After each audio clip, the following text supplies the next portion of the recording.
الحمد لله على نعمة الإيمان. الحمد لله على نعمة الصحة في الأبدان. الحمد لله على نعمة الأمن في الأوطان. الحمد لله حمدا كثيرا طيبا مباركا، كما أصلي وأسلم على فخر الكائنات وصفوة الإنسانية محمدا ابن عبد الله.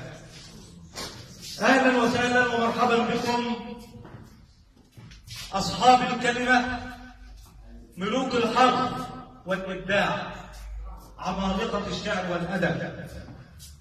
أهلا وسهلا ومرحبا بكم في بيت ثقافة البصرات بمناسبة ذكرى النصر من أكتوبر المجيدة، على شرف نجمتنا الجميلة، النجمة التي رفعت رأسنا جميعا عاليا في سماء الثقافة والأدب، الشاعرة أمل أحمد طويلة، الحائزة على جائزة المبدع، جائزة الدولة للمبدع الصغير على مستوى الجمهورية، المركز الأول.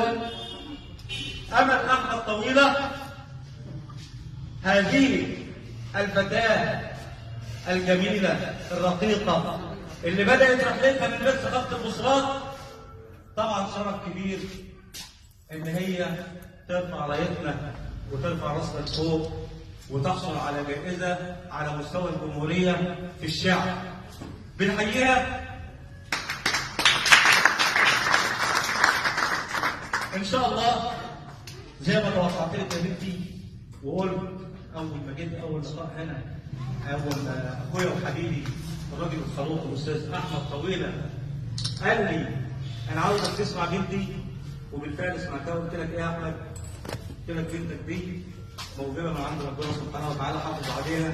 وفعلا لو كل واحد فينا اجتهد وحافظ على أولاده ونمى فيهم الموهبة، بتكون الثمرة الجميلة دي اللي بتشرف عليها. إنما واحد يقول لك إيه بنت الترس اللي تقطع ورق، سيبها ترس، سيبها تشخبط، سيبها تتعلم. صدقني طالما بتحب شيء هتوصل له.